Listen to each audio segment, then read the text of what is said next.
Good evening. Welcome to this edition of Trails Football League's Commissioner's Corner. My name is Brent Wilson. I am your commissioner, as well as the head coach of Brent's Dolphins. I'm sorry about last week, as I was unable to make Commissioner's Corner. Things got a little hectic around the Wilson residence, and I just wasn't able to find the time to tape last week's show. But don't you worry about a thing. I will have all the action from week 3 and 4 live tonight in this edition of Commissioner's Corner. To start the show, I'd like to say congratulations, best of luck, and we're rooting for you. That's to Albert Bodie as he makes a big step in his life and ties the knot this weekend. So this week's episode of Commissioner's Corner is dedicated to you and your lifelong journey with the love of your life. Congratulations, Mr. Bodie. Boy, how things have changed since we last talked. If you don't remember, last time we had Commissioner's Corner, it was out at beautiful Geneva Lake. Beautiful, beautiful lake, beautiful scenery, beautiful wedding. Congratulations again to Joe and Rose. We're so happy for the two of you. All of the best wishes from all of the general managers here at the Trails Football League. Hopefully Rose can have a victory brought home, the first of the season for the Chiefs and from Joe Bronson. So thank you so much. Congratulations. And not only has the scenery changed, but boy, have the standings changed. The undefeated have fallen, and we've got a couple new top dogs of top the leaderboard in first and second place. We'll get to that in a little bit. But I want to say something really quick about the league fees. We're still waiting on Will, and we're still waiting on Harrison. I know Will's in town this weekend for his cousin's wedding, so I'll be able to grab some money from him, Harrison. I don't know if you're watching this. If you are, we would appreciate your league fees. I'm going to put a little bit of pressure on Hamza. Hamza, you're the closest to him, so if you could just maybe open his wallet and grab, a couple 20s out of it, or if you're at his apartment and you see his debit card laying around, just go ahead and put it on Venmo. A little bit's going to have to lie on your shoulders as you're maybe a little bit more responsible. So we're looking forward to getting all everyone's money, so it can be a fair and competitive season with payouts at the end. That'd be much appreciated. So let's head to week 3. Boy, what a week it was. We had 3 undefeated teams heading in. Only 2 prevailed. 1 lost big time, and he might be given an award later in the show. Week 3, time to give out some awards. Green Belt Gladiator. It's pretty easy for me to give this week's award out. It's a coach that had caught a lot of fire at the beginning of the year for maybe being called lazy, unresponsible, not being able to depend on him to pay his league fees. And that's that's Scott Bennett.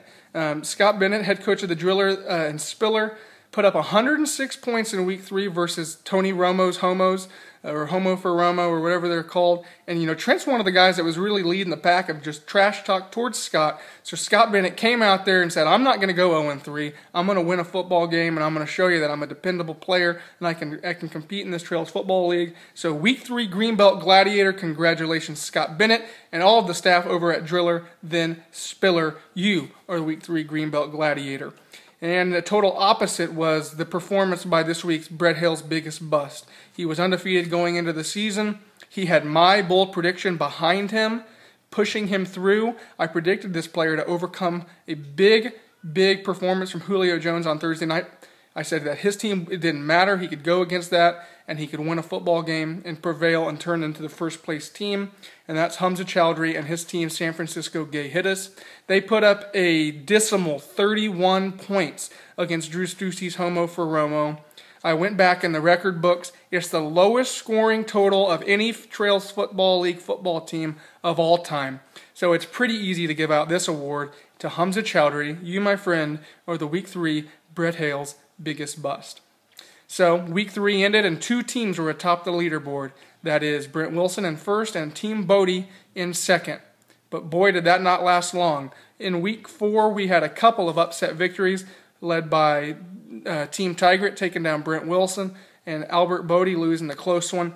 So now we've got some new leaders, and that's Drew Stussey in first and Baylor Wilson in second. But hold on right there. There's a 5-way tie for first place, all teams 3-1. It's coming down to points right now to separate them, and that's Drew, Baylor, Brent, Albert, and Hamza. Those are the top 5 teams in the league, all 3-1 heading into this week. But week 4, Greenbelt Gladiator. It's pretty easy to give this one out. He had a huge task to take. That was to beat the first placed Brent's Dolphins team, a team that had Eli Manning put up 40 points on Thursday night.